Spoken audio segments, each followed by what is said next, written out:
ഇന്ന് എൻ്റെ കൂടെ ഞാൻ ഒരു സെഷന് വേണ്ടിയിട്ട് ആദ്യമായിട്ട് കുറേ വർഷമായിട്ടുള്ള പരിചയമാണ്. ഈ വേദിയിൽ വെച്ച് ഇന്നാണ് ഇദ്ദേഹത്തെ പരിചയപ്പെടുന്നത്, നേരിട്ട് കാണുന്നത്. അപ്പോൾ ശ്രീകാന്ത് വെട്ടിയാർ ആരാണെന്നും അദ്ദേഹത്തിൻ്റെ എന്താണ് ഡിജിറ്റലി ഇപ്പോൾ ഇൻട്രൊഡ്യൂസ് ചെയ്യേണ്ട കാര്യമൊന്നുമില്ല, എല്ലാവർക്കും അറിയാം. അപ്പോൾ അങ്ങനെ ഫോൺ വിളിച്ചിട്ട് ഞാൻ ചോദിച്ചു, ബ്രോ ഒരു സെഷന് KLF വരുന്നുണ്ടോ? യെസ്. എനിക്കങ്ങനെ ഇങ്ങനെയുള്ള വേദിയിലൊന്നും വന്നില്ല, ക്യാമറയൊക്കെ ഉണ്ടെങ്കിൽ വളരെ നല്ല കണ്ടൻറ്റുകളൊക്കെ ചെയ്യാൻ പറ്റുന്ന ഒരാളാണ്. പക്ഷേ അദ്ദേഹം വിളിച്ചപ്പോൾ തന്നെ വന്നു. വെൽക്കം, സന്തോഷം. അപ്പോൾ ഇത് വേറെ വളരെ ലൈറ്റായിട്ടുള്ള വലിയ സീരിയസ് ചർച്ചകളൊന്നും അല്ല നിങ്ങൾ പ്രതീക്ഷിക്കുന്നത്. അപ്പോൾ ഇദ്ദേഹത്തിൻ്റെ കുറേ അനുഭവങ്ങൾ നമുക്കറിയാം, കുറേ കഥകൾ ഞാൻ കേട്ടിട്ടുണ്ട്. അമ്മയെ ഒരു പെർഫെക്റ്റ് ആർട്ടിസ്റ്റായിട്ട് മാറ്റി ഒരു നാച്ചുറൽ ആക്ടിങ്ങിലുള്ള അതിനെ തന്നെ എനിക്ക് ഭയങ്കര ഇൻസ്പയറിംഗ് ആയിട്ടുള്ളൊരു കാര്യമാണ്. അപ്പോൾ ശ്രീകാന്തിൻ്റെ കുറേ കഥകൾ കേൾക്കാനാണ് ഇവർക്ക്, നമ്മളിവിടെ സ്ഥിരം വരുന്ന ഒരാളാണ്. അപ്പോൾ ശ്രീകാന്ത്, എനിക്ക് ആദ്യം ചോദിക്കാനുള്ളത്, ഇത് KLF കോഴിക്കോട് ഇതൊരു വലിയൊരു കൾച്ചറിൻ്റെ ഭാഗമായിട്ട് ഓരോ സെഷനും നമുക്കറിയാം. അപ്പോൾ അവിടെ ആദ്യമായിട്ട് വരുന്നു, അതിനെക്കുറിച്ച് പറഞ്ഞു തുടങ്ങി യുവർ സ്റ്റോറീസ്. എല്ലാവർക്കും നമസ്കാരം. എനിക്ക് നല്ല ടെൻഷനുണ്ട്. ഞാനിങ്ങനെ ആദ്യമായിട്ടാണ് ഇത്ര വലിയൊരു വേദിയിൽ ഇരിക്കുന്നത്. അപ്പോൾ കൂടുതൽ ടെൻഷൻ ഉള്ളതുകൊണ്ട് അങ്ങനെ എന്തെങ്കിലും പ്രോഗ്രാമിന് വിളിക്കുമ്പോൾ ഞാൻ പൊതുവെ പോവാതിരിക്കും. അപ്പം പിന്നെ ചേട്ടൻ വിളിച്ചപ്പം ചേട്ടൻ ഉണ്ടാവുമല്ലോ എന്നുള്ളൊരു ധൈര്യത്തിലാണ് ഞാൻ ഇവിടെ വന്നത്. പിന്നെ വായിക്ക് രുചിയായിട്ട് സംസാരിച്ചിട്ട് കുറച്ച് നാളായി, അതുകൊണ്ടാണ് ഇങ്ങനൊരു പരിപാടിയിലേക്ക് വന്നത്. പിന്നെ KLF ഞാൻ ആദ്യമായിട്ടാണ് വരുന്നത്. അപ്പോൾ എല്ലാവരെയും കാണാൻ പറ്റിയതിൽ സന്തോഷം. ഓക്കെ, സോ ഞങ്ങളിവിടെ ഒരു 45 മിനിറ്റ്സ് ആണ്. അപ്പോൾ കുറച്ച് സമയം സംസാരിച്ചിട്ട് കൂടുതലും നിങ്ങൾക്ക് എന്തെങ്കിലും ചോദ്യങ്ങളൊക്കെ ചോദിക്കാവുന്ന രീതിയിലാണ് ഇത് വെച്ചിരിക്കുന്നത്. അപ്പോൾ ആദ്യം തന്നെ നിങ്ങളുടെ കണ്ടൻറ്റ് വഴി തന്നെയാണ്, ഒരു കോവിഡ് ടൈമിലാണ് ശ്രീകാന്ത് വെട്ടിയാരുടെ വീഡിയോസൊക്കെ ആദ്യമായിട്ട് വരുന്നു. സ്വന്തമായിട്ട് കുറച്ച് തമാശ കാര്യങ്ങൾ, പിന്നീട് അത് പല മൂവി സ്പൂഫ് അല്ലെങ്കിൽ കറണ്ട് അഫെയേഴ്സ് അല്ലെങ്കിൽ എന്താണൊക്കെയാണെന്ന് സംഭവിക്കുന്നത് അതിൻ്റെ വേറൊരു രീതിയിൽ അതൊരു മൂവിയിലെ, ഇപ്പോൾ ലേറ്റസ്റ്റായിട്ട് എക്കോ, എല്ലാവരും കണ്ട എക്കോ സിനിമയിൽ അതിൻ്റെ ഒരു സംഭവം ഒരു മലയിൽ പോകുന്നു. അപ്പോൾ ഞാനത് ചോദിച്ചപ്പോൾ അതിനകത്തൊരു പട്ടിയെ കറക്റ്റായിട്ട് ക്ലൈമാക്സിൽ കാണും. ഞാൻ ചോദിച്ചു പട്ടിയും കൊണ്ടാണോ പോയത്? അല്ല, അവിചാരിതമായിട്ട് പട്ടി വന്നൊരു സംഭവമാണ്. അപ്പോൾ എങ്ങനെയാണ് ഈ കണ്ടൻറ്റുകളുടെ ഇത്രയും നിങ്ങളൊരു ആശയം സ്വന്തമായിട്ടാണോ, അല്ലെങ്കിൽ അതിനെക്കുറിച്ച് ആ കണ്ടൻറ്റുകൾ എങ്ങനെ വന്നു? എൻ്റെ +2 പഠനം കഴിഞ്ഞിട്ട് ITA പഠനം കഴിഞ്ഞിട്ട് പിന്നെ ഗൾഫിലേക്ക് പോവുകയായിരുന്നു. അവിടെ വെച്ചും ഈ ചളി അടിക്കുമായിരുന്നു. അപ്പോൾ ചളി അടിക്കുന്നവർക്ക് അത്ര മാർക്കറ്റില്ലായിരുന്നു അവിടെ. പിന്നീട് ഞാൻ തിരിച്ച് 2018 നാട്ടിലെത്തി. അതിനുശേഷം പിന്നെ കുറച്ച് നാൾ ചാനലുകൾ, TV ചാനലുകളിൽ വർക്ക് ചെയ്തു. അതിനുശേഷം കോവിഡ് എത്തിക്കഴിഞ്ഞപ്പോഴാണ് ഈ ചളിയടി എന്തുകൊണ്ടൊരു പ്രൊഫഷനാക്കി എടുത്തുകൂടാൻ തീരുമാനിച്ച് അങ്ങനെയാണ് കണ്ടൻറ് ക്രിയേഷനിലേക്ക് വന്നത്. സോ എനിക്ക് വീണ്ടും അത് ഒരു കാര്യം പറയാനുള്ളത്, ഇദ്ദേഹത്തിനെ കുറിച്ച് ഇങ്ങനെ മറ്റുള്ള ആൾക്കാരൊക്കെ പറയുന്നത് സ്വന്തം നാച്ചുറലി വലിയ ഒരു വീട്ടിൽ അമ്മ, അപ്പം അമ്മയെ കണ്ടിട്ടുണ്ടാവും. അപ്പം അമ്മയെ ഒരു ഇപ്പം 3-4 സിനിമയിൽ അഭിനയിച്ചു കഴിഞ്ഞു. അത് കൂടാണ്ട് കൂടുതൽ പെർഫെക്റ്റായിട്ട് കണ്ടൻറ്റുകളുടെ ഇപ്പോൾ ആശയങ്ങൾ പോലും ശ്രീകാന്തിൻ്റെ അടുത്ത് പറയാവുന്ന രീതിയിലേക്ക് എത്തി. അപ്പോൾ അമ്മയുമായിട്ടുള്ളൊരു അനുഭവം, അപ്പോൾ ഇവരുടെ ഒരു ലൈഫ് സ്റ്റോറിയൊക്കെ നമ്മളല്ലാണ്ട് കണ്ടിട്ടുണ്ട്. ചൈൽഡ്ഹുഡിൽ കുറേ കഷ്ടപ്പാട്, നമ്മുടെയൊക്കെ എല്ലാം മലയാളികളൊക്കെ വന്ന പോലെ തന്നെ ഒരു രീതിയിൽ വന്നൊരു ഫാമിലിയാണ്. ആ ഫാമിലിയിൽ നിന്ന് ഇപ്പം ഇത്രയും വൈറൽ കണ്ടൻസ് കൺസിസ്റ്റൻ്റായിട്ട് സോഷ്യൽ മീഡിയയിലൊക്കെ നമ്മളൊക്കെ ഉപയോഗിക്കുന്നെങ്കിലും അത് ഇൻസ്റ്റഗ്രാം, ഫേസ്ബുക്കിലൊക്കെ തുടർച്ചയായിട്ട് എല്ലാ ദിവസവും അല്ലെങ്കിൽ ഒരാഴ്ചയിൽ തന്നെ മൾട്ടിപ്പിൾ കണ്ടൻറ്റ് അത്രയും അധികം ജനങ്ങൾ കാണുന്നതും അതിന് അത്രയും ഇൻട്രാക്ഷനൊക്കെ ഉണ്ടാകുന്നതാണ്. അപ്പോൾ ഈ അമ്മയുമായിട്ടുള്ള ആ ഒരു കുടുംബം അല്ലെങ്കിൽ അതിനെക്കുറിച്ചൊക്കെയുള്ള കാര്യങ്ങളൊന്ന് പറയും. ആദ്യമായിട്ട് അമ്മയെ സെലക്ട് ചെയ്യാൻ കാരണം അമ്മയ്ക്ക് അമ്മ പേയ്മെൻറ്റ് കൊടുക്കണ്ടായിരുന്നു. അതുകൊണ്ടാണ് അങ്ങനെ അമ്മയെ സെലക്ട് ചെയ്തത്. ഇപ്പം അമ്മ പേയ്മെൻറ്റ് കൊടുക്കുന്നുണ്ടോ? പേയ്മെൻറ്റ് ഇല്ലെങ്കിൽ ഡേറ്റ് തരുന്നില്ല ഒരു അവസ്ഥയിലോട്ടാണ് ഇപ്പോൾ പോകട്ടെ. ആദ്യം അമ്മയ്ക്ക് മെയിനായിട്ട് നമ്മളൊരു കാര്യം ചെയ്യുമ്പോൾ പ്രധാന പ്രശ്നം നാട്ടുകാരെന്ത് പറയുമെന്നുള്ളതായിരുന്നു. ആദ്യം അമ്മ ഒളിച്ചു നിന്നൊക്കെ ആയിരുന്നു, അടുക്കളയിൽ നിന്ന് മാത്രമായിരുന്നു അഭിനയിക്കുന്നത്. അങ്ങനെ അടുക്കളയിൽ നിന്ന് അമ്മയെ ഞാൻ അരങ്ങത്ത് കൊണ്ടുവന്ന് അഭിനയിപ്പിച്ചു. ഇപ്പോൾ അമ്മ എന്നോട് ചോദിക്കുന്നത് അമ്മയ്ക്ക് സ്ക്രീൻ പ്രസൻസ് കുറഞ്ഞു പോയ പ്രശ്നമാണ്. അതെ, ആ രീതിയിലാണ് ഇപ്പം അമ്മയുടെ ഒരു രീതി. ശരി. അപ്പം അതായത് ഇനി എനിക്ക് ചോദിക്കാനുള്ള ഒരു കാര്യം, എങ്ങനെയാണ് നിങ്ങളൊരു ആശയം കണ്ടെത്തുന്നത്? കാരണം അതിലേക്ക് കമൻസുകൾ വായിച്ചാൽ പോലും നമുക്കറിയാം ഇതെങ്ങനെ ഉണ്ടാക്കുന്നു. അപ്പോൾ ഒരു കണ്ടന്റിൽ തന്നെ ഒരു 1 മിനിറ്റ് വീഡിയോയിൽ തന്നെ മൾട്ടിപ്പിൾ, അല്ലെങ്കിൽ 1.5 മിനിറ്റ് വീഡിയോയിൽ തന്നെ മൾട്ടിപ്പിൾ ആയിട്ടുള്ള പല പഞ്ച് ഡയലോഗ്സും അന്നത്തെ ആ സാഹചര്യത്തിന് മെനക്കെട്ട രീതിയിലൊക്കെ വരും. അപ്പോൾ ഇതെങ്ങനെയാണ് ഇതിൻ്റെ ഒരു ബാക്ക് സ്റ്റോറി? നിങ്ങൾ ഒരു സിനിമ കാണുന്ന പോലെ ഒരു ചെറിയൊരു സിനിമയുടെ ഒരു സംഭവം 1 മിനിറ്റിലേക്ക് ചുരുക്കി കറക്റ്റ് അതിൻ്റെ ആളുകളെ ഹാസ്യത്തിൻ്റെ വേറൊരു മലയാളികൾക്ക് വേറൊരു തലത്തിലേക്ക് കൊണ്ടുവരികയാണ്. അപ്പോൾ എങ്ങനെയാണ് ഒരു രീതിയിലേക്ക് പോകുന്നത്? ഇപ്പോൾ എക്കോടെ സ്പൂഫ് ചെയ്ത സമയത്ത് ആദ്യം നമ്മളത് കുറച്ച് പണിയുണ്ട് ഇതിനകത്ത്. ആദ്യം അതിലേപോലെ ഒരു ലൊക്കേഷൻ എങ്ങനെ കണ്ടുപിടിക്കാം, അതായത് നമുക്ക് വലിയ പൈസ ചിലവില്ലാതെ വീടിനടുത്തുള്ള നമുക്ക് ട്രാവൽ ചെയ്ത് പോയി ഷൂട്ട് ചെയ്യാൻ പറ്റുന്ന ഒരു സ്ഥലം കണ്ടുപിടിക്കണം. അങ്ങനെ വീടിനടുത്തുള്ള ഒരു സ്ഥലം കണ്ടുപിടിച്ചു.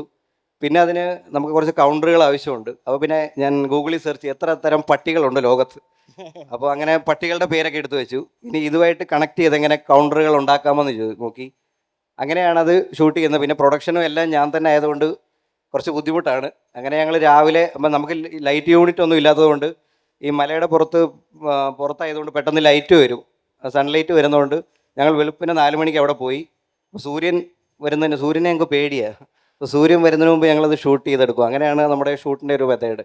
പിന്നെ അമ്മയെ പഠിപ്പിച്ചെടുക്കാൻ കുറച്ച് സമയം അങ്ങനെ. ഇപ്പോൾ ഒരു ശ്രീകാന്ത് വെട്ടിയാർ എന്ന് പറഞ്ഞ ഒരു വ്യക്തി ഒരു ഒരു ഒരു സോഷ്യൽ ഇൻഫ്ലുവൻസർ എന്ന നിലയിൽ വലിയ സമൂഹത്തിൽ നടക്കുന്ന പല കാര്യങ്ങൾ ഹാസ്യത്തിൽ അത് ആളുകളെ അവതരിപ്പിക്കുന്ന രീതിയിലേക്ക് മാറുന്ന ഒരാളായിട്ട് മാറിയിട്ടുണ്ട്. അപ്പോൾ നിങ്ങളുടെ കഥകൾ നമ്മൾ കേട്ടിട്ടുണ്ട്. എങ്ങനെയാണ് അപ്പോൾ ഈ ഒരു വളർച്ച അല്ലെങ്കിൽ ഈ ഒരു ജീവിതത്തിലെ സ്ട്രഗിളിലൂടെയൊക്കെ വന്ന ഒരാളാണ്.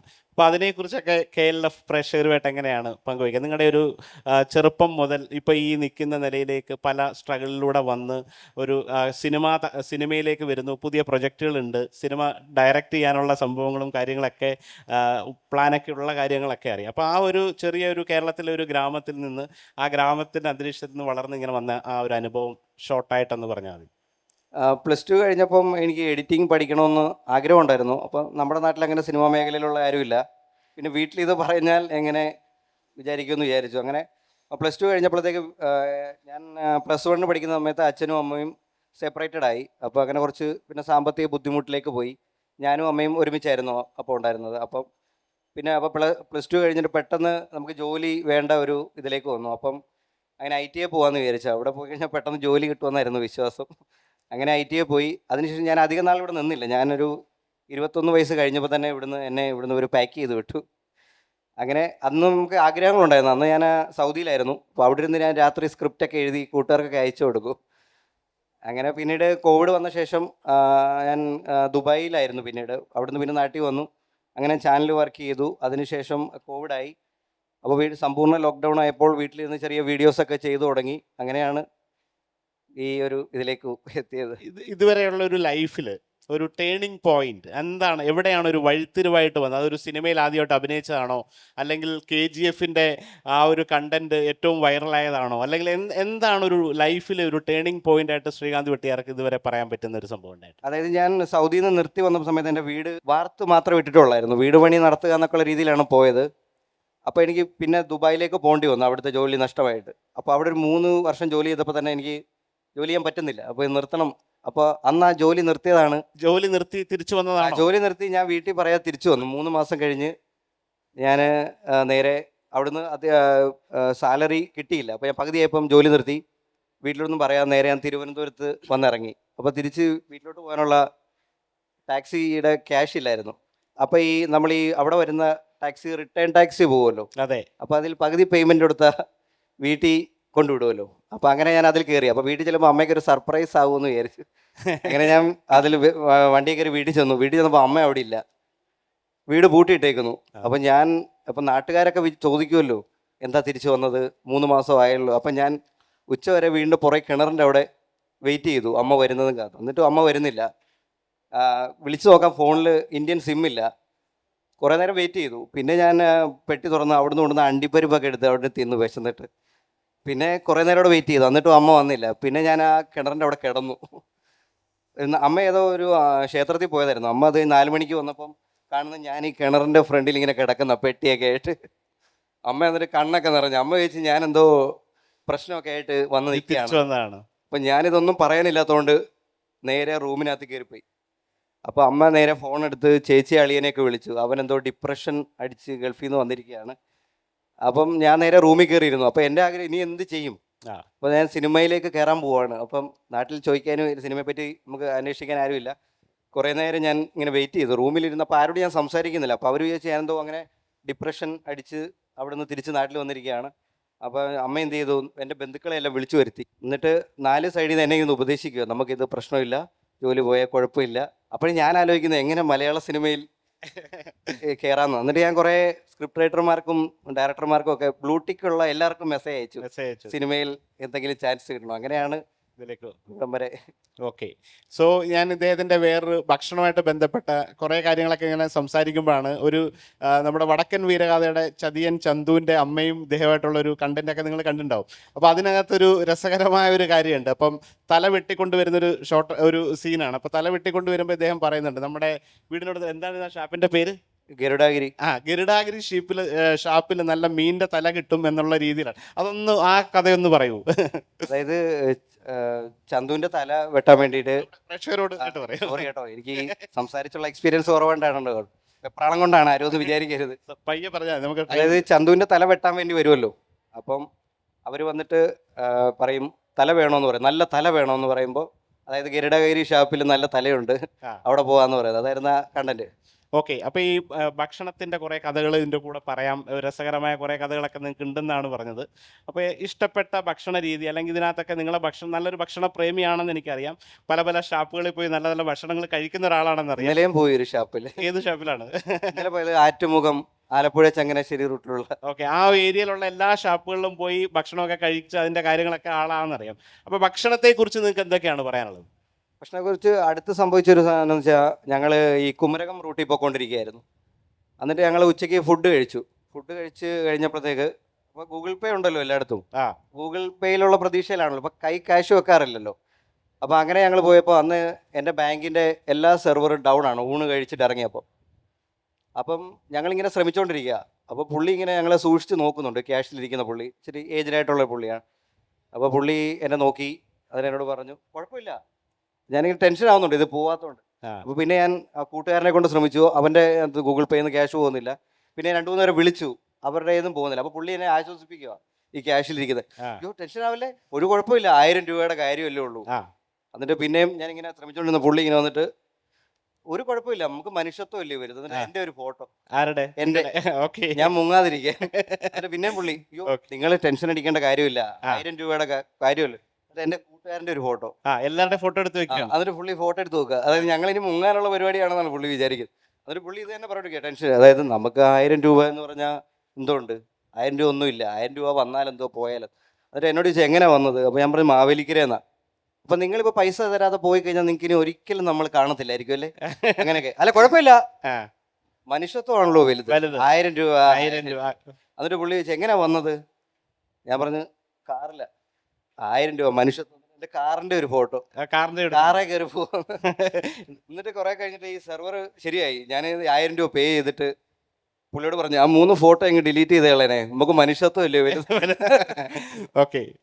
സോ ഇപ്പോൾ ഈ കണ്ടന്റ് ക്രിയേറ്റ് ചെയ്യുന്ന പല ആൾക്കാർ, എനിക്ക് ശ്രീകാന്തിൻ്റെ വരുന്നെന്നുള്ള ഒരു സെഷൻ ഇട്ടപ്പോൾ കുറേ ആൾക്കാർ ഇൻസ്റ്റാഗ്രാമിൽ മെസ്സേജ് അയച്ചാണ്. അപ്പം അവർക്കൊക്കെ ആയിട്ട് ഒരുപാട് കേരളം മുഴുവൻ കണ്ടൻസ്, അല്ലെങ്കിൽ ഒത്തിരി ഈ ഡിജിറ്റൽ ഇൻഫ്ലുവൻസ് എല്ലാ കാര്യങ്ങളും ഉണ്ട്.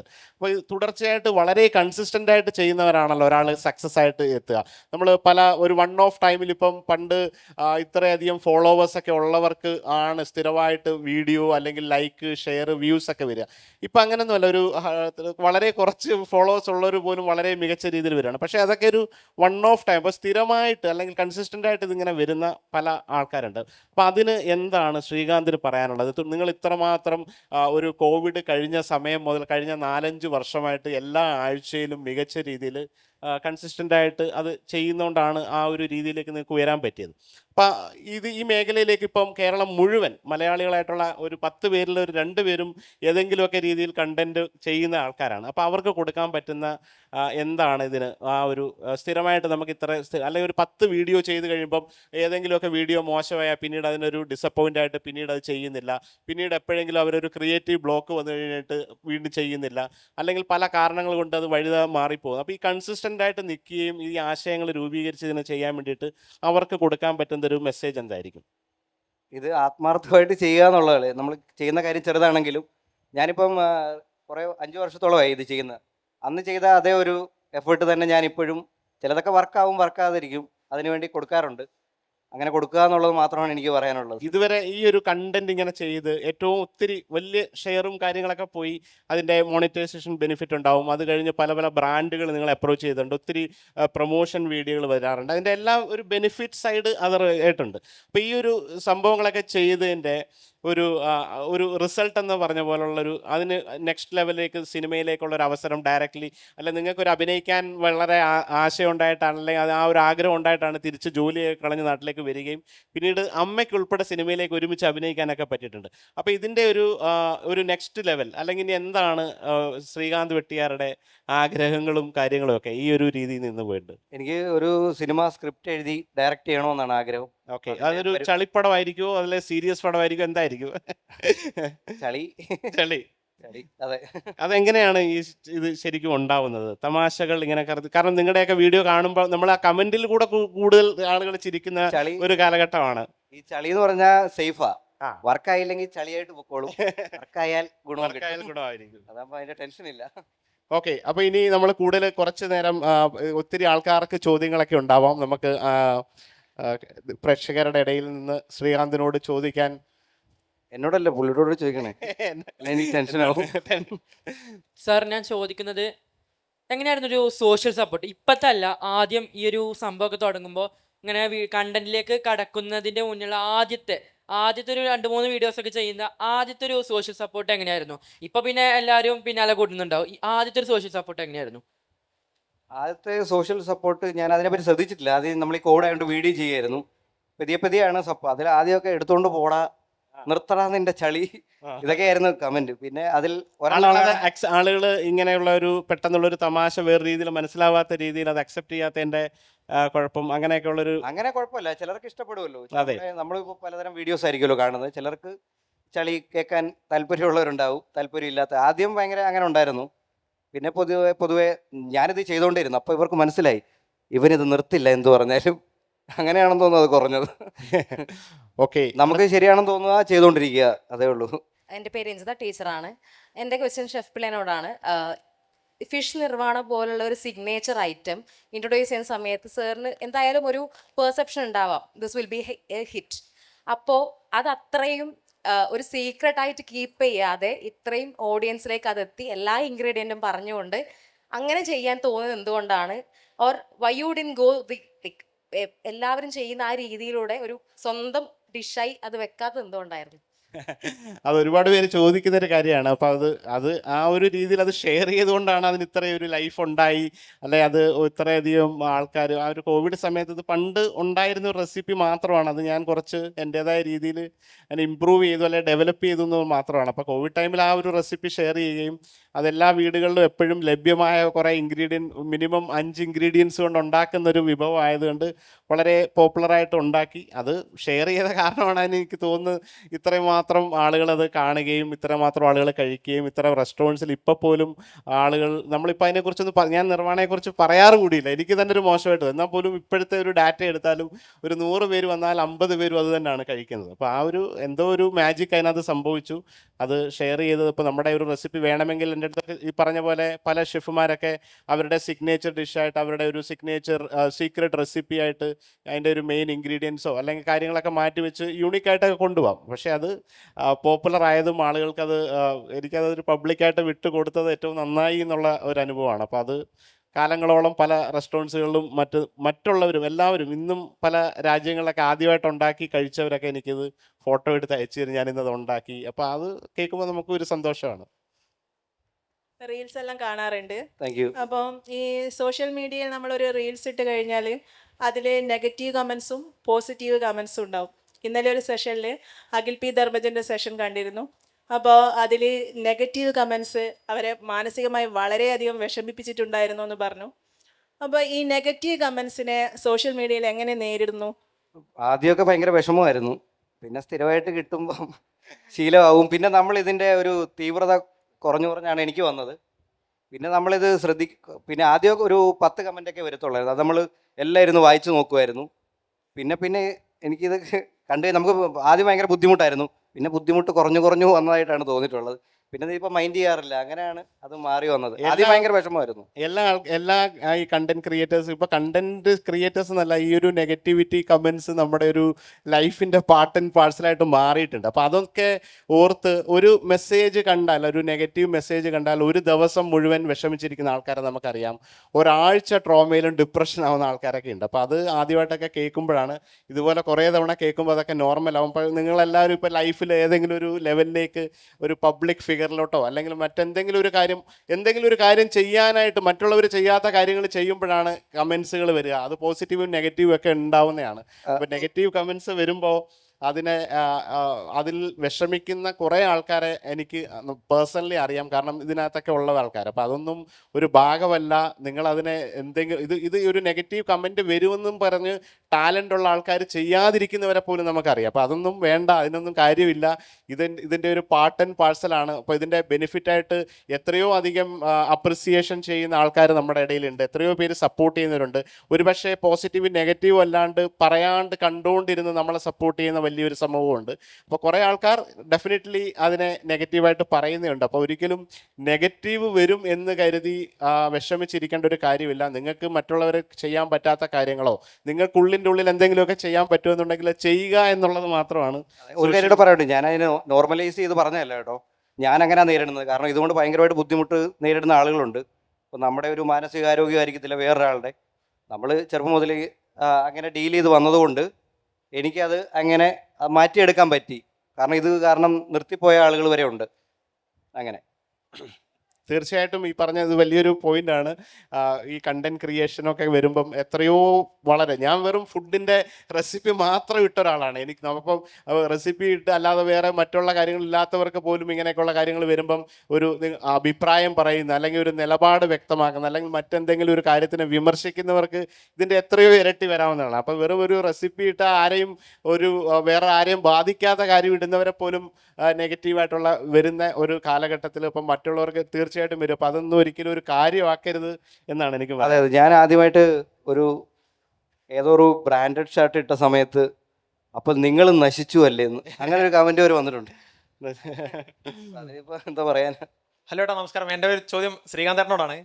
എൻ്റെ പേര് ശ്രീകാന്ത് തന്നെയാണ്. ഓ, വെരി ഗുഡ്. ഞാൻ ചോദിക്കാന്ന് വെച്ചാൽ, ഞാൻ കോവിഡ് സമയത്ത് മുതലേ വീഡിയോ കാണുന്ന ആളാണ്.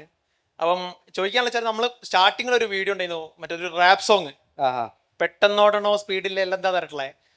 ആ ഒരു അത്തരം വീഡിയോസ് അല്ല, മീൻസ് അത്തരം പാട്ടുകളൊക്കെ ചെയ്യാൻ വേണ്ടി എന്തെങ്കിലും ഇൻസ്പിറേഷനോ കഥകളോ എങ്ങനെയാണ് അതിന്റെ വരികളിലേക്ക് എത്രയെന്ന് പറയാൻ പറ്റുമോ?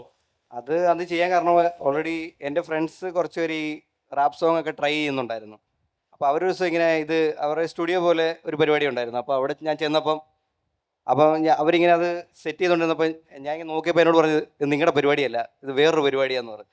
അപ്പോൾ ഞാൻ വിചാരിച്ചു അതെന്തോ നമുക്കില്ലാത്തൊരു പരിപാടി. അങ്ങനെയാണ് ആ പാട്ട് ഞാൻ ഉണ്ടാക്കുന്നത്. എനിക്ക് ഉള്ളൊരു ചോദ്യമാണ്. ഇപ്പോൾ ഈ ഒരു 5 വർഷത്താൽ കൂടുതൽ നിങ്ങളൊരു മീഡിയയിൽ സ്വന്തമായിട്ട് ഒരിടം കണ്ടെത്തിയ ഒരാളാണ്. ജീവിതത്തിൽ വന്ന മാറ്റങ്ങൾ, അപ്പോൾ ഇങ്ങനെ ഒരു സോഷ്യൽ മീഡിയ അല്ല, നിങ്ങളൊരു വളരെ പ്രൊഫഷണലായിട്ട് പഠിച്ചൊരു കമ്പനിയിൽ വർക്ക് ചെയ്യുകയോ അല്ലെങ്കിൽ ഒരുപാട് പൈസ ഇൻവെസ്റ്റ് ചെയ്തോ ലോൺ എടുത്തോ ഒരു സംരംഭം നടത്തുകയോ ഒന്നും അല്ലാത്ത രീതിയിൽ ഇങ്ങനെ ഒരു രീതിയിലും മനുഷ്യർ നല്ല രീതിയിൽ പോകുന്നുണ്ട്. സോ എന്തൊക്കെയാണ് നേട്ടങ്ങൾ നമ്മൾ ഈ ഒരു ലാസ്റ്റ് 5 ഇയേഴ്സ് ചിന്തിക്കുമ്പം ഫാമിലിയിലുണ്ടായേക്കുന്നതാവാം, പേഴ്സണൽ ലൈഫിലുണ്ടായേക്കുന്നതാവാം. അപ്പം നേട്ടങ്ങൾ എന്തൊക്കെയാണ് ഈ ഒരു 5 വർഷം ഒരു സോഷ്യൽ മീഡിയയിലൂടെ വന്ന ഒരു ഇൻഫ്ലുവൻസർ കണ്ടന്റ് അല്ലെങ്കിൽ പല തരത്തിലുള്ള രീതിയിൽ 5 വർഷം തിരിഞ്ഞു നോക്കുമ്പോൾ ശ്രീകാന്ത് വെട്ടിയാർ എന്ന വ്യക്തിയിൽ ഉണ്ടായേക്കുന്ന മാറ്റങ്ങൾ, ലൈഫിലുണ്ടായേക്കുന്ന മാറ്റങ്ങൾ? നേട്ടം ഏറ്റവും വലുത് എനിക്ക് സിനിമയിൽ അഭിനയിക്കാൻ പറ്റി. ഞാനിപ്പോൾ ചെറിയ റോളാണെങ്കിലും ഒരു 10 സിനിമയിൽ കൂടുതൽ അഭിനയിച്ചു. അതാണ് ഏറ്റവും വലിയ നേട്ടം. പിന്നെ ആളുകൾ നമ്മളെ കാണുമ്പോൾ ഉള്ള സന്തോഷം, നമ്മളെ തിരിച്ചറിയുമ്പോൾ ഉള്ള ഒരു സന്തോഷം, ആളുകളിങ്ങനെ കാണുമ്പോൾ ഇങ്ങനെ പറയുമ്പോൾ ഉള്ളൊരു സന്തോഷം. പിന്നെ നാട്ടിലൊക്കെ നമുക്കൊരു നേരത്തെ ഉണ്ടായതിനേക്കാൾ കൂടുതൽ സ്വീകാര്യത കിട്ടും. അത് നമുക്ക് നേരത്തെ ഇല്ല. കിട്ടുമ്പം സ്വന്തം നാട്ടിൽ നിന്നാകുമ്പം നമുക്കൊരു സന്തോഷമുണ്ട്. ശരിക്കും എൻ്റെ നാട്ടിലെ പേര് വേറൊരു പേരായിരുന്നു. അപ്പോൾ അത് വിളിച്ചവർ വരെ ശ്രീകാന്ത് എന്ന് വിളിക്കുമ്പോൾ ഒരു സന്തോഷം. ഈ വെട്ടിയാർ എന്ന് പറഞ്ഞത് പലരും പല രീതിയിൽ, അത് വെട്ടിയാർ ഒരു സ്ഥലപ്പേരാണോ, എന്താണ് ഈ പേരിന്റെ ഒരു രഹസ്യം? അതെ, വെട്ടിയാർ എന്ന് പറഞ്ഞാൽ പന്തളം മാവേലിക്കര റൂട്ടിലുള്ള ഒരു പ്രകൃതി രമണീയമായ സ്ഥലമാണ് വെട്ടിയാർ. അപ്പൊ ചിലരും ഇത് എന്തോ ജാതി പേരാണെന്നൊക്കെ എന്നെ ചെട്ടിയാർ എന്നൊക്കെ വിളിക്കാറുണ്ട്. ഞാൻ പിന്നെ അവരോട് പറഞ്ഞു കൊടുക്കും ഇതൊരു സ്ഥലത്തിൻ്റെ പേരാണ്, എൻ്റെ നാടിൻ്റെ പേര് അങ്ങനെ ചേർത്താണെന്ന് പറയാറുണ്ട്. പിള്ളച്ചേട്ടൻ ചോദിച്ച്, അതായത് ലൈഫ് ഇപ്പോൾ ഇവിടെ എത്തിയപ്പോൾ വന്ന നേട്ടങ്ങളെ കുറിച്ച് ചോദിച്ച്, എന്തെങ്കിലും നഷ്ടങ്ങൾ വന്നിട്ടുണ്ടോ ഇതുവരെ എത്തിയപ്പോൾ? നഷ്ടങ്ങളൊന്നുമില്ല, എല്ലാം അച്ചീവ്മെൻറ്റുകൾ മാത്രമാണ്. എല്ലാം പോസിറ്റീവായിട്ടുള്ള, അതായത് നമുക്ക് കാണാമല്ലോ ലാസ്റ്റ് 5 years അദ്ദേഹത്തിന് പോസിറ്റീവായ കാര്യങ്ങളാണ് ലൈഫിൽ ഉണ്ടായേക്കുന്നത്. അപ്പം നേട്ടം അത് ജീവിതത്തിൽ എന്തെങ്കിലും പ്രശ്നം ഉണ്ടായിക്കഴിഞ്ഞാൽ ഞാൻ നേരത്തേനേക്കാൾ കൂടുതൽ പണിയെടുക്കുകയാണ് ചെയ്തുകൊണ്ടിരുന്നത്. അതൊക്കെ മാറ്റി നിർത്തിയിട്ട് ഞാൻ കൂടുതൽ വർക്ക് ചെയ്തുകൊണ്ടിരുന്നു ആ സമയങ്ങളിൽ. അതാണ് ചെയ്തുകൊണ്ടിരുന്നത്. എനിക്ക് കിട്ടുന്നതെല്ലാം അച്ചീവ്മെൻ്റ് ആയിട്ടാണ് ഞാൻ കാണുന്നത്. എല്ലാം ബ്ലെസ്സിങ് ആയിട്ടാണ്. അതെ, അങ്ങനെ നമ്മൾ അങ്ങനെയാണ് ജീവിച്ചു വന്നത്. അപ്പോൾ ഇത് വെച്ച് അന്നത്തെ ഒരു ജീവിതം വെച്ച് നോക്കുമ്പോൾ എല്ലാം അച്ചീവ്മെൻ്റ് ആണ്. അതെ. എനിക്ക് രണ്ടുപേരോടും ചോദ്യം ചോദിക്കാനുണ്ട്. ആദ്യം ബ്രോനോട് ചോദിക്കാം. അമ്മ ബ്രോൻ്റെ വീഡിയോസിലൊക്കെ ഭയങ്കര ഒരു ഇമ്പോർട്ടൻ്റ് ആയിട്ടുള്ള ഫാക്ടറാണ്. എത്രത്തോളമാണ് അമ്മയുടെ ഒരു സപ്പോർട്ട്? ഈ പറഞ്ഞ പോലെ നിങ്ങൾ തമ്മിലുള്ള കൗണ്ടറിന് ഭയങ്കരമായിട്ടുള്ള ഫാൻ ബേസ് ഉണ്ട്. അപ്പോൾ ഇതൊക്കെ ആരാണ് ശരിക്കും ക്രിയേറ്റ് ചെയ്യുന്നത്? നിങ്ങൾ തമ്മിൽ സംസാരിച്ചുണ്ടാക്കുന്നതാണോ, ബ്രോ ഉണ്ടാക്കുന്നതാണോ, അമ്മയുടെ കോൺട്രിബ്യൂഷൻ അതിലുണ്ടോ? അതാണ് ഒന്നാമത്തെ ചോദ്യം. സാറിനോട് ചോദിക്കാനുള്ളത്, നമ്മുടെ മലയാളികളുടെ ഏതെങ്കിലും ഒരു രുചി ലോകത്തെല്ലായിടത്തും സെലിബ്രേറ്റ് ചെയ്യപ്പെടണം എന്നുണ്ടെങ്കിൽ സാർ ഏതായിരിക്കും പറയുക? ഏത് ടേസ്റ്റ് ആയിരിക്കും സജസ്റ്റ് ചെയ്യുക? നമ്മൾ വീഡിയോ ചെയ്യുന്ന സമയത്ത് അമ്മ ഇങ്ങനെ ചോദിക്കും നമ്മളിനി എന്താണ് അടുത്ത് ചെയ്യാൻ പോകുന്നതെന്ന്. അപ്പോൾ ഇതാണെന്ന് പറയാറുണ്ട്. അതിനുശേഷം ഞാനിങ്ങനെ ഇരുന്ന് സ്ക്രിപ്റ്റ് എഴുതിയ ശേഷമാണ് നമ്മൾ ഷൂട്ട് ചെയ്യാറ്. എന്നിട്ട് അമ്മയോട് പറയും.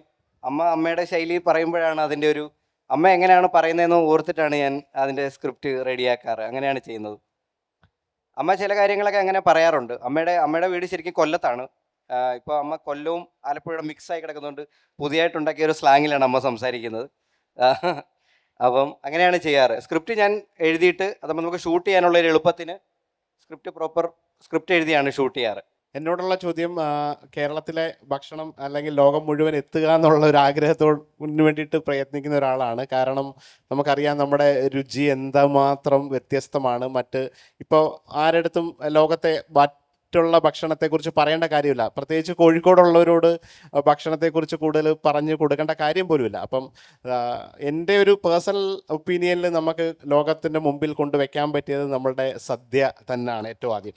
കാരണം അത് ഒരു ഈ വലിയ വലിയ റെസ്റ്റോറൻറ്റ്സിലൊക്കെ ഏറ്റവും മുന്തിയ ഭക്ഷണം, നിങ്ങൾ എപ്പോഴെങ്കിലുമൊക്കെ യൂറോപ്പിലൊക്കെ പോയി കഴിഞ്ഞാൽ, അല്ലെങ്കിൽ ഇന്ത്യയിൽ അത് എത്തിയിട്ടില്ല, ഒരു മിഷലിൻ സ്റ്റാർ റെസ്റ്റോറൻറ്റ്, ഒരു 3 മിഷലിൻ സ്റ്റാർ ഒരു കാറ്റഗറി, ഏറ്റവും ബെസ്റ്റ് റെസ്റ്റോറൻറ്റൊക്കെ 1 സ്റ്റാർ 2 സ്റ്റാർ 3 സ്റ്റാർ എന്നൊക്കെയാണ് പറയുക. അപ്പോൾ ഈ 3 മിഷലിൻ സ്റ്റാർ എന്നൊക്കെ പറയാം കിട്ടുന്നത് തന്നെ വലിയ ഒരു പ്രയാസമാണ്. ഒരു സിനിമയ്ക്ക് ഓസ്കാറൊക്കെ കിട്ടുന്നതിനേക്കാട്ടിൽ വലിയ സംഭവമാണ് ഒരു റെസ്റ്റോറൻറ്റിന് 3 മിഷലിൻ സ്റ്റാറൊക്കെ കിട്ടുക. അപ്പോൾ അവിടെയൊക്കെ പോയി കഴിഞ്ഞാൽ ഒരു ടേസ്റ്റിംഗ് മെനു, ഒരു 7 കോഴ്സ് 8 കോഴ്സ് മെനു ഒക്കെ അവിടുത്തെ ഷെഫുമാർ ലോക്കൽ ഇൻഗ്രീഡിയൻസ് ഒക്കെ വെച്ച് ഡിസൈൻ ചെയ്തിട്ട് ഒരു 1st course 2nd course 3rd course 5 course എന്ന നിലയിലൊക്കെ പോകുന്ന മെനുകളുണ്ട്. അതൊക്കെ ഇന്ത്യയിലൊക്കെ വന്നിട്ടുണ്ട്. പക്ഷേ അതിൻ്റെ ഏറ്റവും ബെസ്റ്റ് വേർഷൻ ഇങ്ങനെയൊക്കെയുള്ള റെസ്റ്റോറൻറ്റ്സിലാണ്. അപ്പോൾ ആ രീതിയിൽ നൂറ്റാണ്ടുകൾക്ക് മുമ്പ് നമ്മുടെ സദ്യ എത്രയോ ഒരു ടേസ്റ്റിംഗ് മെനു പോലെ കോഴ്സ് ബൈ കോഴ്സ് ആയിട്ട് ഏറ്റവും ആദ്യത്തെ ഒരു മെനുവിൻ്റെ എല്ലാ മെനുവിലും ഒരു ഫ്രഞ്ച് ടേമാണ് അമ്യൂസ് ബൂഷ് എന്നാണ് പറയുക. അമ്യൂസ് ബൂഷ് ഏറ്റവും ആദ്യം അവർക്ക് ഏറ്റവും ഒരു സിമ്പിൾ ഒരു ഡിഷായിരിക്കും അവർ തരിക. അപ്പോൾ അത് നമ്മുടെ സദ്യയിൽ അമ്യൂസ് ബൂഷാണ്. ശർക്കര വരട്ടിയും ഉപ്പേരിയും കൊണ്ടുവയ്ക്കുന്നു. അതിനുശേഷം ഇത്രമാത്രം തൊടുകറികളൊക്കെ വെച്ച് 1st കോഴ്സിൽ ഒരു പരിപ്പും നെയ്യും പപ്പടവും കൂടെ കൂട്ടി ഒരു 4 ഉരുള ഉണ്ണുക എന്നുള്ളതാണ് എൻ്റെ ഒരു ശരിയായ രീതി. 4 ഉരുള ഉണ്ടിട്ട് അതിൻ്റെ ചോറ് മാറ്റി വെച്ചിട്ട് നെക്സ്റ്റ് കോഴ്സ് എന്ന് പറയുന്ന ചോറും സാമ്പാറും കൂടെ 2nd കോഴ്സായിട്ട് കഴിക്കുന്നു. പിന്നീട് പായസത്തിൻ്റെ കോഴ്സ്, ഒരു തിരുവിതാംകൂർ, കോഴിക്കോട് അങ്ങനെയല്ല, അവസാനമാണ് ഇവിടെയൊക്കെ ഡെസേർട്ടെങ്കിലും ഒരു തിരുവിതാംകൂർ സദ്യയിലൊക്കെ പറയുക സാമ്പാർ കഴിച്ച് കഴിഞ്ഞിട്ട് വീണ്ടും ഒരു 1st കോഴ്സ് പായസം, പിന്നീട് ഒരു പാൽപ്പായസമാണെങ്കിൽ അത് ബോളി കൂട്ടി കഴിക്കുന്നു, അല്ലെ അടപ്രഥമനാണെങ്കിൽ പഴവോ പപ്പടമോ കൂട്ടി കഴിക്കുന്നു, പിന്നീട് ഒരു ഫ്രൂട്ട് ബേസ് പൈനാപ്പിളോ ഏത്തപ്പഴത്തിൻ്റെയോ ചക്കപ്പഴത്തിൻ്റെയൊക്കെ ഒരു പായസം കഴിക്കുന്നു, വീണ്ടും ചോറും കാളൻ എന്ന് പറഞ്ഞ അല്ലെങ്കിൽ പുളിശ്ശേരി എന്ന നിലയിൽ കഴിക്കുന്നു. അതിനുശേഷം ചോറും പച്ചമോരും കൂട്ടി കയ്യിൽ ഒരു 2 കുമ്പിൾ എടുത്ത് കഴിച്ച് ഒരു കോഴ്സ്, അവസാനം രസം കൂട്ടി കഴിച്ച് ഇഞ്ചിക്കറിയൊക്കെ തൊട്ട് നക്കി ഇല മടക്കി പോകുന്ന ഒരു 7 കോഴ്സ് മീൽ നൂറ്റാണ്ടുകൾക്ക് മുമ്പ് കേരളത്തിൽ ഉണ്ടായിരുന്നു, ഇത്രയും വിഭവസമൃദ്ധമായിട്ട്. അപ്പോൾ ആ ഒരു സദ്യയുടെ കഴിക്കുന്ന രീതിയും അതിൻ്റെ ഒരു ശൈലിയും ലോകം മുഴുവനുള്ള ആൾക്കാർ, അത് ആദ്യമായിട്ട് സദ്യ കഴിച്ച മലയാളികളെല്ലാം എല്ലാത്തവരും വൗ എന്ന് പറയുന്ന ഒരു സംഭവം നമ്മുടെ സദ്യയുടെ ഇലയിൽ, വാഴയിലയിൽ ഇത്രയും വിഭവസമൃദ്ധം, കളർ, അതിൻ്റെ ഒരു കളർ കോമ്പിനേഷനും രുചിയുടെ വ്യത്യാസങ്ങളൊക്കെ വെച്ചിട്ട് ആദ്യമായിട്ട് കഴിച്ച എല്ലാ ആൾക്കാരും ഏറ്റവും കൂടുതൽ അപ്രിഷ്യേറ്റ് ചെയ്യുന്നത് നമ്മുടെ സദ്യയാണ്. അപ്പോൾ അത് ലോകം മുഴുവൻ കേരളത്തിൻ്റെ ഒരു ഭക്ഷണ രീതിയിൽ എത്തുക എന്നുള്ളതാണ് എൻ്റെ ഏറ്റവും വലിയൊരു ആഗ്രഹം. ഈ സദ്യ വിളമ്പുമ്പോൾ ഇങ്ങനെ പ്രോപ്പറായിട്ട് വിളമ്പണമെന്ന് പറയുന്നത്, അതെ, ഞങ്ങളുടെ ചേച്ചിയുടെ കല്യാണത്തിന് ഈ സദ്യ കുളവാകാൻ കാരണം ഒരു അമ്മവും വന്നിങ്ങനെ ഇത് സദ്യ അവിടെ അവിടെ അല്ല ഇവിടെ അല്ല എന്ന് അതെ. പറഞ്ഞിട്ട് അതൊരു തെക്കൻ കേരളത്തിൽ പ്രത്യേകിച്ച് നിങ്ങൾ ഇവിടെ കോഴിക്കോടൊക്കെ ഉള്ളവരൊക്കെ ഇപ്പൊ എല്ലാവർക്കും അതിനെക്കുറിച്ച് അറിയാം.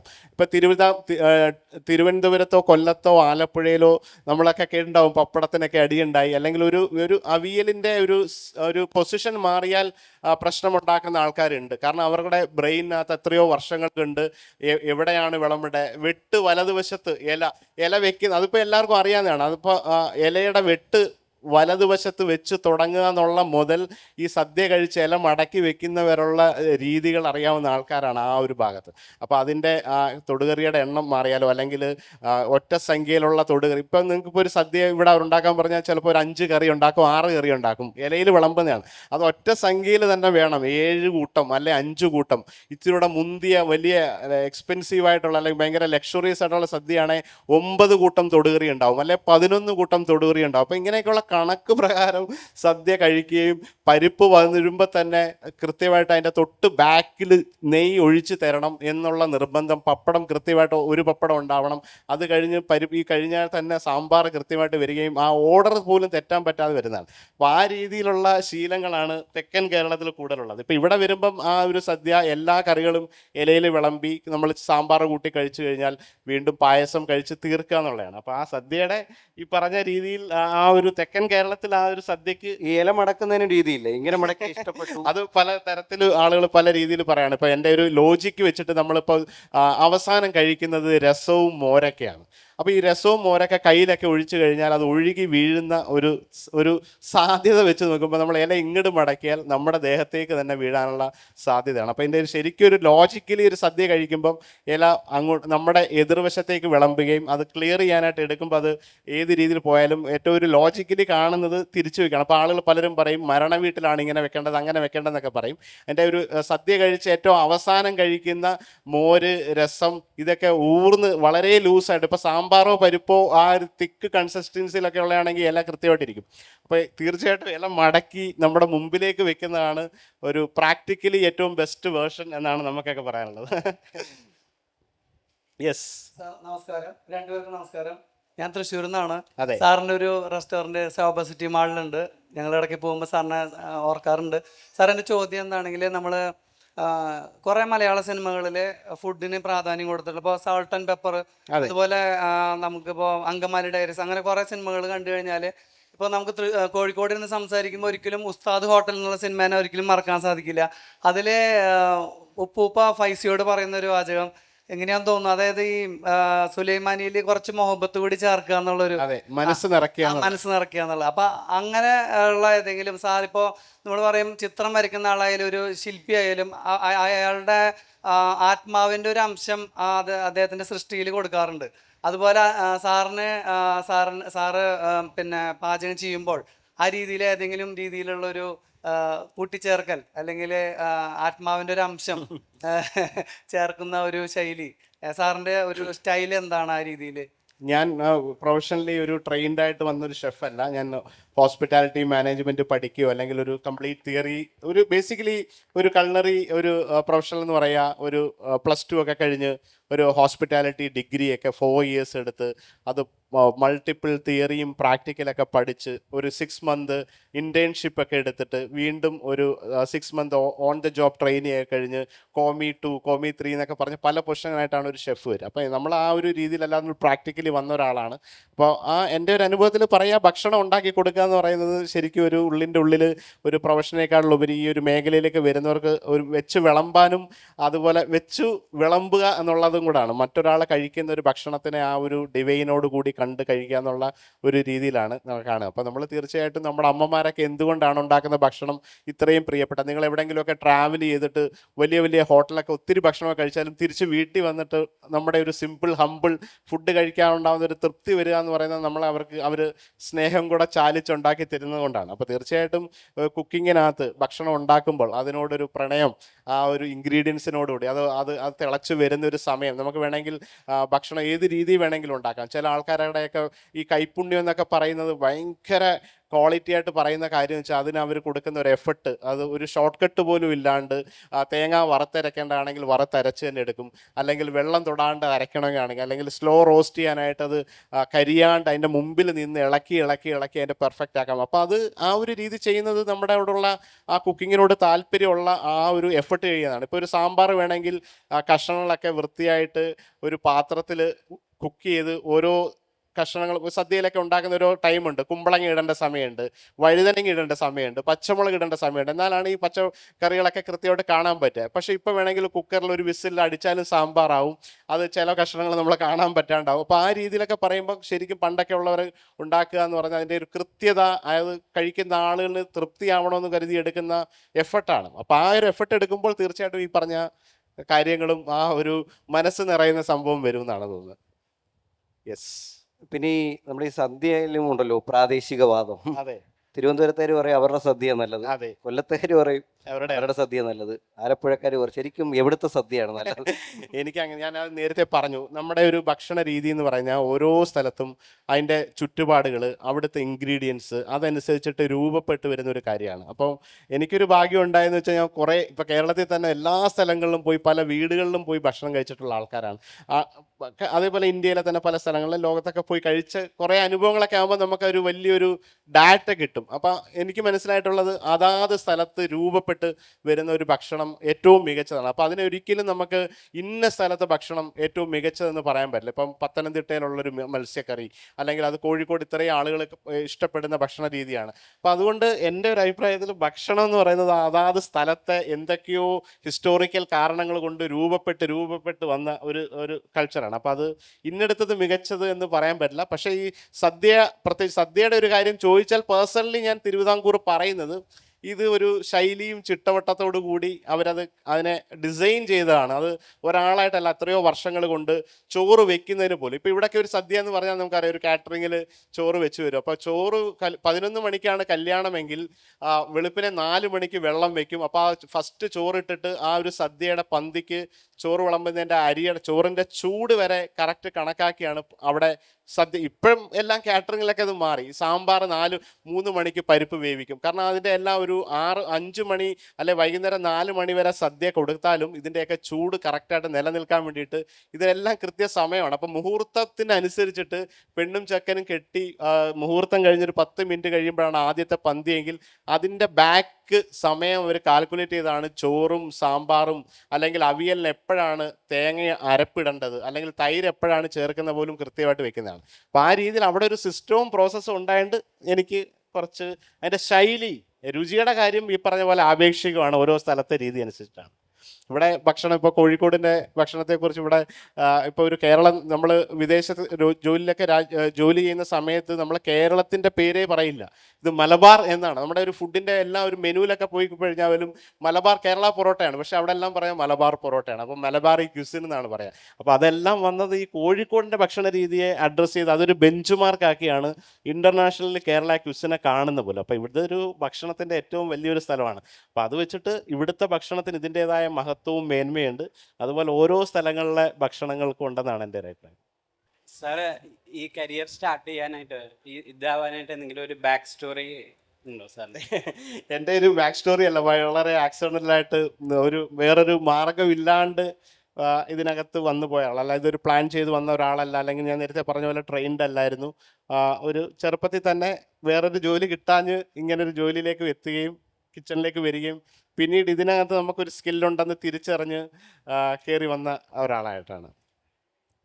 പിന്നെ നമ്മളിപ്പോൾ എന്നോട് ചോദിച്ചായിരുന്നല്ലോ എങ്ങനെ വീഡിയോസ് ഇടാം, അതെ, വ്യൂസ് കിട്ടും, കമൻറ്റ്. അതുപോലെ ഇപ്പോൾ ഒരുപാട് ഷെഫ്മാരുണ്ടല്ലോ, ഒരു ബ്രാൻഡ് എങ്ങനെ വളർത്തിയെടുക്കാം അത് ഞാൻ ചോദിക്കുന്നത്. മറ്റുള്ളവരിൽ നിന്ന് സ്പെഷ്യലായിട്ട് ഇപ്പം ഷെഫ് പിള്ള എന്ന് പറയുമ്പോൾ ഒരു ബ്രാൻഡ് ഉണ്ടല്ലോ, അങ്ങനെ ഇപ്പം നമുക്ക് ചെറിയ സ്ഥാപനങ്ങളൊക്കെ കാണും. അപ്പം നമ്മൾ അങ്ങനെ അത് വലിയൊരു ബ്രാൻഡ് ആക്കാൻ എന്ത് ചെയ്യണം? ഇത് ഒരുപാട് ആൾക്കാർ എൻ്റെ അടുത്ത് ചോദിക്കുന്നതാണ്. ഞാനിപ്പം ഒരു ഷെഫായിട്ട് വന്നു, അല്ലെ 10-15 വർഷം വിദേശ രാജ്യത്തൊക്കെ ജോലി ചെയ്ത് തിരിച്ചു വന്നു. അപ്പോൾ സോഷ്യൽ മീഡിയയിൽ ഈ പറഞ്ഞ പോലെ കാര്യങ്ങളൊക്കെ ചെയ്ത ആളുകൾ അറിയാൻ തുടങ്ങി. പിന്നീട് അതൊരു ബ്രാൻഡായിട്ട് മാറുകയും അതൊരു സംരംഭമായിട്ട് മാറുകയും ഒരു 4 വർഷം കൊണ്ട് കുറേ റെസ്റ്റോറൻറ്റുകൾ കേരളത്തിലും മറ്റ് സ്ഥലങ്ങളിലും വിദേശ രാജ്യത്തൊക്കെ ചെയ്യാൻ പറ്റി വളരെ വേഗത്തിൽ. അതൊരു പേഴ്സണൽ ബ്രാൻഡിൻ്റെ ഒരു ഗുണം നമുക്ക് കിട്ടിയത് കൊണ്ട് മാത്രമാണ് ഇത്രയും വേഗത്തിൽ ഇതൊക്കെ ചെയ്യാൻ പറ്റിയത്. അല്ലെങ്കിൽ ഒരു റെസ്റ്റോറൻ്റൊക്കെ ഒരു റെസ്റ്റോറൻ്റൊക്കെ ഉണ്ടാക്കിയതൊന്ന് വിജയിപ്പിക്കണേ മിനിമം ഒരു 1-2-3 വർഷത്തെ പ്രയത്നമാണ്. അപ്പോൾ ആ ഒരു രീതിയിൽ ഈ ഇതിൻ്റെ ഒരു നേട്ടം നേരത്തെ നിങ്ങളുടെ അടുത്ത് ചോദിക്കുന്ന ചോദ്യം ചോദിക്കുമ്പോൾ തന്നെ നമുക്ക് മനസ്സിലാവുന്നത് ഇതിൻ്റെ ഒരു ബ്രാൻഡിങ് ചെയ്താൽ അല്ലെങ്കിൽ ഒരു പേഴ്സണൽ ബ്രാൻഡ് ചെയ്താൽ ഉണ്ടാവുന്ന ഗുണങ്ങളിൻ്റെ ഒരു ഉദാഹരണമാണ് എൻ്റെ ഒരു ലൈഫ്.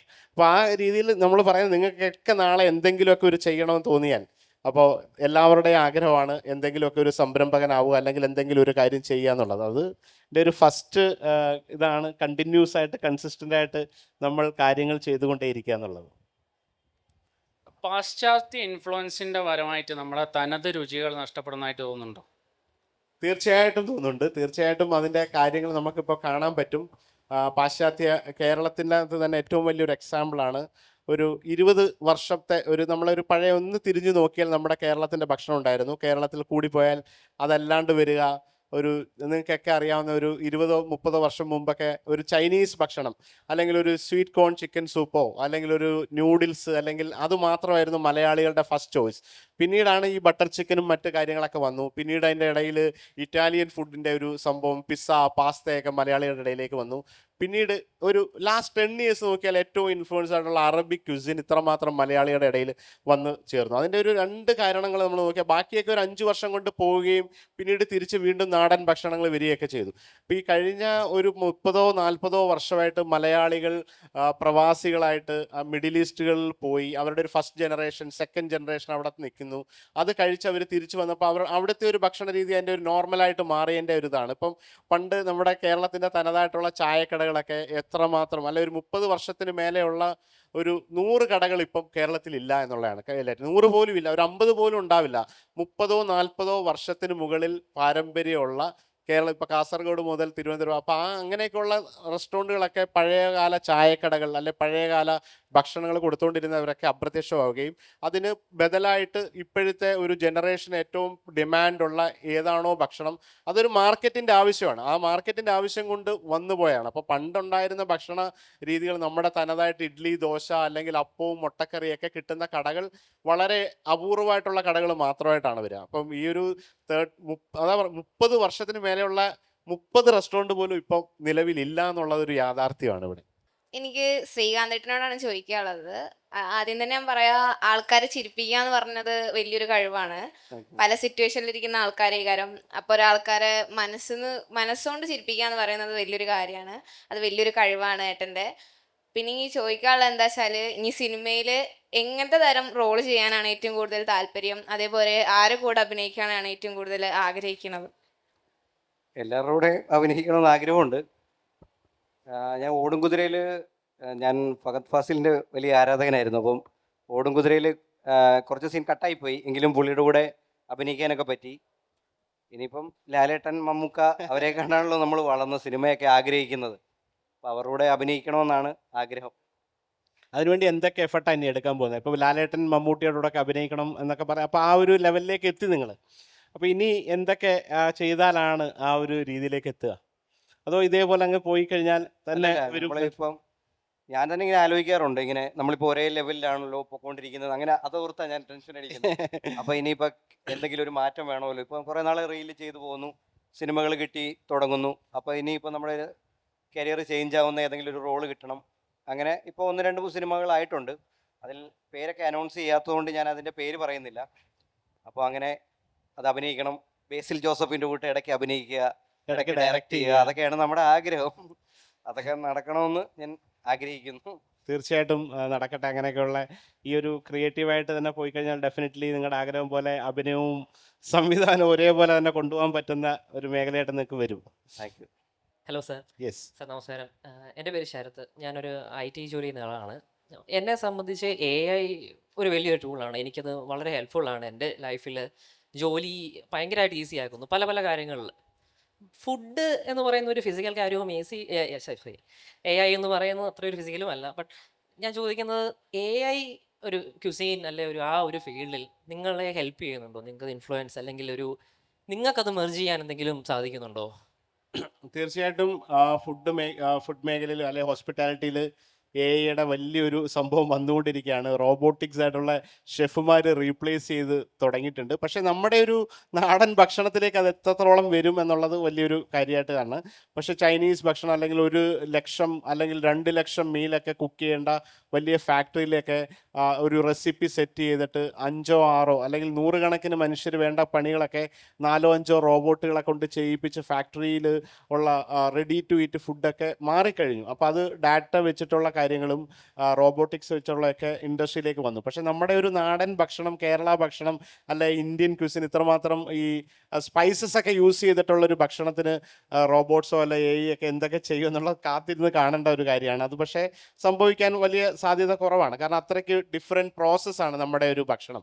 ഒത്തിരി ഡിഫറെൻ്റ് ആയിട്ട് ഉണ്ടാക്കി അത് പല അവസാനം ഫിനിഷ് ചെയ്യുമ്പോഴാണ് നമ്മളുടെ ഒരു ഫൈനൽ വേർഷനാണ്. ഇപ്പോൾ ഒരു ചൈനീസ് ഒരു റെസിപ്പി അല്ലെ ഒരു ഫ്രഞ്ച് റെസിപ്പിയൊക്കെ അതിൻ്റെ ഒരു മെത്തേഡ് കറക്റ്റായിട്ട് പ്രാക്ടീസ് ചെയ്ത് കഴിഞ്ഞാൽ ഒരു റോബോട്ടിന് അത് ഒരു എറർ ഇല്ലാതെ കൃത്യമായിട്ട് ഉണ്ടാക്കാം. പക്ഷെ നമ്മുടെ ഒരു സാമ്പാറിൻ്റെ ഒരു പ്രോസസ്സ്, പരിപ്പ് വേവിച്ച് മാറ്റി വയ്ക്കുക, കഷ്ണങ്ങൾ വേറെ ആക്കുക, അതിൻ്റെ ഉലുവയും കായവും കൂടെ ചേരുന്ന ഒരു മാജിക്ക്, അതിൻ്റെ ഒരു താളിപ്പ് എങ്ങനെയാണ് ഇരിക്കുക, വാളൻ പുളി ഏത് വെള്ളത്തിൽ പിഴിഞ്ഞാൽ അല്ലെങ്കിൽ ഒരു കൃത്യമായിട്ട് ഒരു തവണ പിഴിഞ്ഞ പുളി നമ്മളെടുത്ത് കളയാൻ പറ്റില്ല. അപ്പോൾ ഒരു റോബോട്ടിക്കൽ അത് വേസ്റ്റേജ് ആയിട്ട് ഒരു റോബോട്ടിന് ചിലപ്പോൾ അത് ഇത്ര വെള്ളത്തിൽ പുളി ഇട്ടിട്ട് ഇത്ര സമയം കഴിയുമ്പോൾ പുളിയുടെ അംശം മാറുകയും കൂടുകയും കുറേയൊക്കെ ചെയ്യും. അപ്പോൾ അതൊരു റെസിപ്പിയാക്കി എങ്ങനെ വെക്കും? അപ്പോൾ ഒരു വാളൻ പുളി ആദ്യത്തെ വെള്ളത്തിലിട്ട പുളി നമ്മൾ ഒരു തവണ ഒഴിക്കും, രണ്ടാമത് വെള്ളം കുറച്ച് ലയിപ്പിച്ചിട്ട് ഉണ്ടാക്കി അതിൻ്റെ പുളി മാറ്റിയെടുക്കും. അപ്പോൾ ഇങ്ങനെയൊക്കെയുള്ള അതിൻ്റെ ടെമ്പറേച്ചർ, ഇപ്പോൾ അപ്പത്തിൻ്റെ അല്ലെങ്കിൽ ദോശയൊക്കെ ചുട്ടെടുക്കുന്ന റോബോട്ടിക്സ് ഓൾറെഡി ഉണ്ട്. അപ്പോൾ 100 കണക്കിന് കണ്ടിന്യൂസ് ആയിട്ട് ഉണ്ടാക്കുമ്പോൾ അതിൻ്റെ ഒരു ടെമ്പറേച്ചറൊക്കെ എങ്ങനെ സെൻസ് ചെയ്തെന്നുള്ള ഭയങ്കരമായ റിസർച്ചുകളൊക്കെ നടന്നുകൊണ്ടിരിക്കുകയാണ്. അപ്പോൾ കുറേ കാര്യങ്ങൾ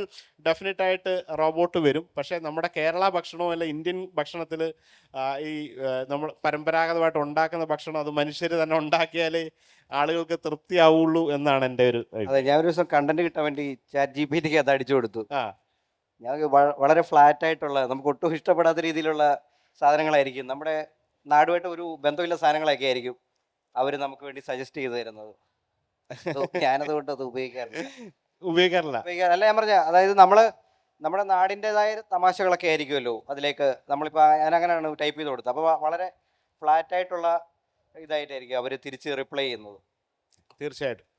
ഇപ്പം എനിക്ക് വീണ്ടും ഒരു ഓർമ്മപ്പെടുത്തൽ പോലെ പറയേണ്ടുള്ള എല്ലാ ആൾക്കാരും ഇപ്പോൾ എല്ലാ ഒരു ഭക്ഷണത്തിൻ്റെ കാര്യങ്ങൾ ചോദിക്കുമ്പം ഹെൽത്തിൻ്റെ ഒരു കാര്യം, നമ്മൾ ഒരുപാട് രോഗം അല്ലെങ്കിൽ ലൈഫ് സ്റ്റൈൽ ഡിസീസുകൾ വന്നുകൊണ്ടിരിക്കുന്ന ഒരു കാലഘട്ടമാണ്. പ്രത്യേകിച്ച് മലയാളികൾ ഡയബറ്റിക്, എസ്പെഷ്യലി പ്രമേഹ രോഗികൾ കേരളത്തിൽ ഏറ്റവും കൂടുതലാണ് എന്നുള്ളതൊക്കെ ഒരുപാട് ചർച്ചകളും പല രീതിയിലുള്ള കാര്യങ്ങൾ നടന്നുകൊണ്ടിരിക്കുകയാണ്. അപ്പോൾ നമ്മുടെ കേരളീയ ഭക്ഷണം ലിമിറ്റ് ചെയ്ത് കഴിക്കുന്ന ഒരു കാര്യത്തിലേക്ക് ആളുകൾ ഇങ്ങനെ എത്തിക്കൊണ്ടിരിക്കുകയാണ്. അതിൻ്റെ ടേസ്റ്റ് കളയാണ്ട് അല്ലെങ്കിൽ എപ്പോഴും വളരെ ഡയറ്റ് ഫുഡായിട്ട് കഴിച്ച ഒരു തൃപ്തിയില്ലാത്ത ലൈഫിലേക്ക് പോകുന്നൊരു പകരം രുചിയുള്ള ഭക്ഷണം, നമ്മുടെ കേരളത്തിൻ്റെ തേങ്ങയൊക്കെ അരച്ചതോ അല്ലെ വെളിച്ചെണ്ണ ചേർത്തതോ ഇവിടുത്തെ മത്സ്യവും മാംസവും ഒക്കെ കഴിക്കാൻ പറ്റുന്ന ഭക്ഷണം കൃത്യമായ അളവിൽ ഒരു അളവോടുകൂടി നമ്മൾ ഓവറായിട്ട് കഴിക്കാണ്ട് കൃത്യമായിട്ട് ശീലിച്ചാൽ, പണ്ട് പറയുന്നുണ്ട് ഒരു 80s, ഇപ്പം ഒരു പ്രമേഹ രോഗികൾ എന്നൊക്കെ പറയുന്ന എല്ലാം ഒരു 30 കഴിഞ്ഞ് അല്ലെ 40 ഇയേഴ്സായി അല്ലെ 80s 90s ഉണ്ടായിരുന്ന ആളുകളുടെ കാര്യമാണ് പറയുക. അപ്പോൾ അവർ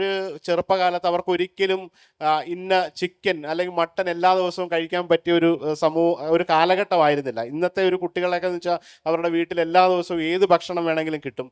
ഇന്ന് ബർഗർ കഴിക്കണമെങ്കിൽ ഇന്ന് പോയി കഴിക്കാം. അന്ന് അങ്ങനെ ഉണ്ടായിരുന്നില്ല. അപ്പോൾ ആ ഒരു കാലഘട്ടത്തിൽ ജീവിച്ചിരുന്നവർക്ക് എപ്പോഴും ഉള്ളിൻ്റെ ഉള്ളിൽ ഇത് കഴിക്കാൻ പറ്റാത്തതിൻ്റെ ഒരു ഫ്രസ്ട്രേഷനിലാണ് പോലും കൂടുതൽ കഴിക്കുക. ഇപ്പോൾ ഒരു 1/2 കിലോ ബീഫ് വേണമെങ്കിലും ഒരു 40 ഇയേഴ്സ് ഓൾഡ് ആൾ നല്ല രുചിയായിട്ട് കാണാൻ അവർ കഴിക്കും. പക്ഷേ ഇപ്പോഴത്തെ ഒരു ചെറുപ്പക്കാർ, ഒരു ജെൻസി കാലുള്ള അവർക്ക് വ്യത്യസ്തമായ ഫുഡാണ് വേണ്ടത്. ഒരിക്കലും അളവ് കൂടുതലല്ല വേണ്ട, വ്യത്യസ്തമാണ്. അപ്പോൾ അവരൊരിക്കലും ഒരുപാട് അളവിൽ കഴിക്കുന്നില്ല. അപ്പോൾ നമ്മളുടെ കൂടുതൽ അളവിൽ ഭക്ഷണം കഴിക്കുന്നത് കുറയ്ക്കുന്ന ഒരു ചർച്ചയിലേക്കാണ് മോഡേൺ വേൾഡ് പോകുന്നത്. കേരള ഫുഡ് എല്ലാവരും പറയും ഇപ്പോൾ ചോറും അല്ലെങ്കിൽ ഒരുപാട് കാർബായിട്ടുള്ള കാര്യങ്ങൾ കൂടിയ ഒരു ഡയറ്ററിയാണ് നമ്മളുടെ ഭക്ഷണം. അതിനകത്ത് സലാഡുകൾ കഴിക്കുന്നില്ല, മെയിൻ കോഴ്സ് ആയിട്ട് ഡയറക്റ്റായിട്ട് പോകണം. അപ്പോൾ അതിനൊക്കെ ഒരു മാറ്റം വരുന്ന രീതിയിൽ ഭക്ഷണം ക്രമീകരിക്കുന്ന ഒരു രീതിയിലേക്ക് നമ്മളെല്ലാവരും മാറിയാൽ ജീവിതകാലം മുഴുവൻ ഇഷ്ടപ്പെട്ട മീൻകറിയും ചോറൊക്കെ കഴിക്കാൻ പറ്റും എന്നാണ് പറയാനുള്ളത്.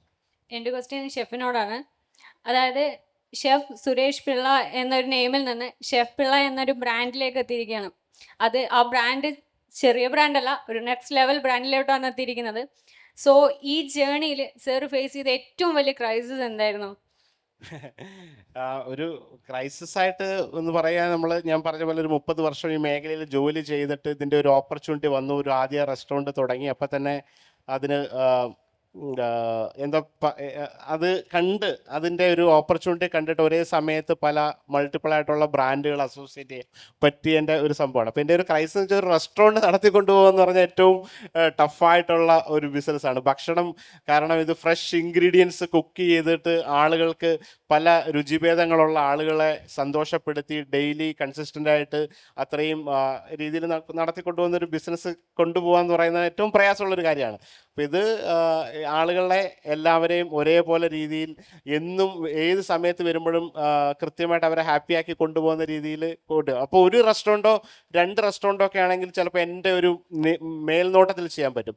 ഒരു 10 എണ്ണം ഒക്കെ ആണെങ്കിൽ ഒരിക്കലും എനിക്ക് പേഴ്സണലി അവിടെ പോകാൻ പറ്റില്ല. അപ്പോൾ അതൊരു സിസ്റ്റവും പ്രോസസ്സും കറക്റ്റായിട്ട് കൊണ്ടുപോകുന്ന ഒരു രീതിയിലേക്ക് വരുമ്പോൾ മാത്രമാണ് എല്ലായിടത്തും ആ ഒരു നമ്മൾ അച്ചീവ് ചെയ്യാൻ ഉദ്ദേശിക്കുന്ന 90% എങ്കിലും കൃത്യമാവുക. അപ്പോൾ ആ ഒരു പ്രോസസ്സ് എന്ന് പറഞ്ഞാൽ കുറച്ച് ടൈം എടുക്കും. ആരും ഇതുവരെ ചെയ്യാത്തൊരു കാര്യമാണ് ചെയ്തേക്കുന്നത്. ഒറ്റയടിക്ക് 4 വർഷം കൊണ്ട് ഒരു 18-20 റെസ്റ്റോറൻ്റ് ഒന്നും ആരും ചെയ്തിട്ടില്ല. അപ്പോൾ അത് ചെയ്തതിൻ്റെ ചലഞ്ചസും ഗുണങ്ങളും ദോഷങ്ങളും ഒരുമിച്ചുണ്ടാവും. അപ്പോൾ അത് ആ സിസ്റ്റവും പ്രോസസ്സും കൊണ്ടുവരുന്നു. അത് കറക്റ്റായിട്ട് അതിൻ്റെ ഒരു റെസിപ്പി സെറ്റ് ചെയ്താലും അത് കൺസിസ്റ്റൻ്റ് ആയിട്ട് അതിൻ്റെ എന്തൊക്കെ എറർ വരാം, അത് കോഴിക്കോടുള്ളവർക്ക് ഇഷ്ടപ്പെടുന്ന രീതിയിൽ തന്നെ ആവണം ആ ഡിഷ് തിരുവനന്തപുരത്തുള്ളവർക്ക് വരിക എന്നുള്ള വ്യത്യാസമുണ്ട്. ഇതിൻ്റെയൊക്കെ എരിവും പുളിയൊക്കെ കഴിക്കുന്നതൊക്കെ വളരെ വ്യത്യസ്തമായിട്ട് രീതിയാണ്. അപ്പോൾ ഇതൊക്കെ മനസ്സിലാക്കി ഓരോ സ്ഥലത്ത് വേണ്ട രീതിയിൽ ഇതിനെ കൊണ്ടുപോകുന്ന രീതിയിലുള്ള ആ ഒരു ചലഞ്ചാണ് മുന്നിലുള്ളത്. അപ്പോൾ അത് അതിജീവിക്കാൻ വേണ്ടിയിട്ടുള്ള കുറേ കാര്യങ്ങളാണ് ഇപ്പോൾ ചെയ്തുകൊണ്ടിരിക്കുന്നത്. Thank you. എനിക്കൊരു 2 ചോദ്യമുണ്ട്. ഒന്ന് ശ്രീകാന്തേട്ടനോടും ഒന്ന് സാറിനോടും. ആദ്യം സാറിനോടുള്ള ചോദ്യം ചോദിക്കാം. ഇപ്പോൾ എൻ്റെ ഫ്രണ്ട്സിൻ്റെ കൂടെ ഇപ്പോൾ കോഴിക്കോട് വന്ന്, ഞങ്ങൾ കോട്ടയംകാരാണ്, കോട്ടയത്ത് നിന്ന് കോഴിക്കോടേക്ക് വന്നു കഴിഞ്ഞാൽ അവർ കൂടുതലും ചെക്ക് ചെയ്യുന്നത് നല്ല ഫുഡ് സ്പോട്ടുകൾ കിട്ടുന്നത് ഗൂഗിളിൽ സെർച്ച് ചെയ്താണ്. പക്ഷേ ഞാൻ അങ്ങനെയല്ല. ഞാൻ വളർന്ന ഫാമിലിയിൽ നമ്മൾ പോകും, അന്വേഷിച്ച് നടക്കും, അങ്ങനെ കണ്ടുപിടിക്കും. അപ്പോൾ അതൊരു നല്ല ഭക്ഷണം, അതായത് നമ്മൾ അതായത് നല്ല ടേസ്റ്റ് ഉണ്ട്, നല്ലതാണെന്ന് ഉറപ്പുവരുത്തിയ സാധനം അതേ കടയിൽ തന്നെ ആയിരിക്കില്ല പിന്നെ കയറുന്നത്. അപ്പോൾ ഈ മാറുന്ന മോഡേൺ ലൈഫ് സ്റ്റൈലുമായിട്ട് ബന്ധപ്പെട്ട് ഇപ്പോൾ നമ്മുടെ ചെറുകിട ചെറുകിട ഹോട്ടലുകൾ ഒക്കെ അനുഭവിക്കുന്ന ഒരു പ്രശ്നമുണ്ടല്ലോ. എല്ലാം ഇപ്പോൾ മൾട്ടി-നാഷണൽ അല്ലെങ്കിൽ 5 സ്റ്റാർ ഒക്കെ ആയിക്കൊണ്ടിരിക്കുന്നു. അപ്പോൾ ഈ പുതിയ ലൈഫ് സ്റ്റൈലിൻ്റെ ഭാഗമായി എല്ലാവരും അത്തരം ഇതുകൾ തേടി പോകുന്നത് നമ്മുടെ സാധാരണ പാചക രീതികളെ അല്ലെങ്കിൽ ഹോട്ടൽ നടത്തുന്നവരെ ബാധിക്കുന്ന ഒരു പ്രശ്നമല്ലേ? തീർച്ചയായിട്ടും. അപ്പോൾ ആ ഒരു പ്രശ്നം എപ്പോഴും നമ്മളൊക്കെ അഭിമുഖീകരിക്കുന്നതാണ്. ഇപ്പോൾ ഈ ലോക്കലായിട്ടുള്ള നിങ്ങൾ പറഞ്ഞ പോലെ കോട്ടയത്ത് നിന്ന് വന്ന് കോഴിക്കോട് നല്ല ഭക്ഷണം തേടി പോകുന്ന ആൾക്കാർ അത് കൃത്യമായിട്ടും ചോദിച്ച് മനസ്സിലാക്കി അവിടെ പോകുന്നു. അത് ഒരു തവണ കണ്ട ഭക്ഷണമല്ലേ, നമ്മൾ കഴിച്ച അനുഭവം അതുപോലെ തന്നെ തിരിച്ച് രണ്ടാമത് വരുമ്പോൾ കിട്ടുക എന്നൊക്കെ ഉള്ളത് വലിയൊരു കാര്യം തന്നെയാണ്. അപ്പോൾ അത് ഈ നേരത്തെ ഞാൻ ഉദ്ദേശിച്ച പോലെ ഈ ഒരു കൺസിസ്റ്റൻ്റ് ആയിട്ട് ഒരു ഭക്ഷണം കൊടുക്കുക എന്നുള്ളത് ഏറ്റവും വലിയൊരു ചലഞ്ചാണ്. അത് ഒരു റെസ്റ്റോറൻറ്റ് നടത്തുകയാണ് അല്ലെങ്കിൽ ഇപ്പം ഇവിടെ അങ്ങനെയൊക്കെയുള്ള ഒത്തിരി കോഴിക്കോട് പ്രത്യേകിച്ച് ഏറ്റവും പറയാനുള്ളത് ആ രീതിയിലുള്ള എത്രയോ കാലങ്ങളായിട്ട് ഒരേ രീതിയിൽ ഒരു മാറ്റവും വരാത്ത ഭക്ഷണം കൊടുക്കുന്ന ഒരുപാട് സ്ഥലങ്ങളുള്ള ഒരു പ്രദേശമാണ് കോഴിക്കോട്. അവിടെ നമുക്കത് മറ്റു ചില സ്ഥലങ്ങളിൽ അത് പോകുമ്പം നമുക്കത് മനസ്സിലാവും അതിൻ്റെ വ്യത്യാസം എന്താണ്. അതുകൊണ്ടാണ് ഈ ആളുകളെല്ലാം ഈ കോഴിക്കോടിൻ്റെ ഭക്ഷണം ഇത്രയും പുകഴ്ത്തുന്നതും ഇത്രയും അപ്രിസിയേറ്റ് ചെയ്യുന്നതും. ഇപ്പോൾ പല സ്ഥലങ്ങളിൽ നിന്ന് ഇവിടെ ഇപ്പോൾ പറയാറുണ്ട്, തിരുവനന്തപുരത്ത് നിന്നും അല്ലെങ്കിൽ മറ്റു സ്ഥലങ്ങളൊക്കെ രാവിലെ ട്രെയിനിൽ വന്ന് ഒരു ഹോൾ ഡേ പലതരം ഫുഡ് കഴിക്കാൻ വേണ്ടി മാത്രം ഇവിടെ വന്ന് കഴിച്ച് തിരിച്ചു പോകുന്നതാണ്. അപ്പോൾ ഒരുപാട് സന്തോഷം. Thank you. KLF വരികയും ശ്രീകാന്ത് വെട്ടിയാരെ കൊണ്ടുവന്ന് നമുക്ക് സംസാരിപ്പിക്കാൻ പറ്റിയതും സന്തോഷം. അപ്പോൾ തീർച്ചയായിട്ടും നിങ്ങളുടെ ആഗ്രഹം പോലെ ഒരുപാട് നല്ല സിനിമയുടെയൊക്കെ ഭാഗമാവട്ടെ. ഇനി അടുത്ത തവണ കാണുമ്പോൾ ലാലേട്ടൻ്റെയും മമ്മൂട്ടിയുടെ കൂടെ ഒക്കെ ആഗ്രഹം പോലെ അഭിനയിക്കാൻ പറ്റട്ടെ. Thank you so much. എല്ലാവരോടും താങ്ക് യു. ഇത്ര നേരം ഞങ്ങളെ കേട്ടോണ്ടിരുന്നതിന് താങ്ക് യു.